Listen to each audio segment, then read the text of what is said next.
Un canal gelé à Schiedam. Janvier 1395. Une fille de 15 ans glisse sur la glace, tombe, et ne se relèvera plus jamais. Lidwin est née le 18 mars 1380 dans une famille noble et pauvre de Hollande. 9 frères autour d'elle, une ville de canaux et de docks. Dès l'adolescence, elle refuse tous les prétendants. Elle veut se consacrer à Dieu, sans savoir encore à quel prix. La chute sur la glace lui brise une côte. Une gangrène s'installe, puis s'étend. Les plaies se multiplient sur tout le corps. Elle a 16 ans, puis 20, puis 30. 38 ans clouée dans un lit étroit. Mais dans ce lit, une vie intérieure qui déborde.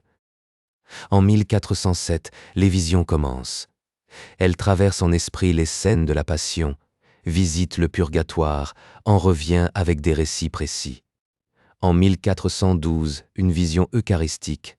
Le Christ lui apparaît d'abord comme un enfant crucifié, puis comme une hostie lumineuse portant les 5 plaies. Elle cesse de manger. Les autorités de Schiedam font rédiger un acte officiel. Cette femme ne dort plus, ne mange plus, et pourtant demeure vivante. La ville se divise. Des prêtres l'accusent de fraude. Son confesseur Jan Gottschalk consigne chaque fait depuis 1407. Un deuxième témoin, Thomas à Kempis, reprend son histoire.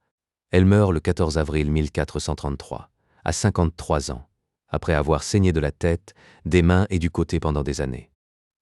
Sa tombe à Schiedam devient immédiatement un lieu de pèlerinage. Des guérisons y sont attestées. En 1901, l'écrivain français Joris Karl Huysmans lui consacre une hagiographie restée célèbre. Des médecins du XXe siècle analysent son dossier. Certains la désignent comme l'un des premiers cas documentés de sclérose en plaques. Elle est canonisée le 14 mars 1890 par le pape Léon XIII, une canonisation dite équipolante, accordée en reconnaissance de son culte ininterrompu depuis 4 siècles.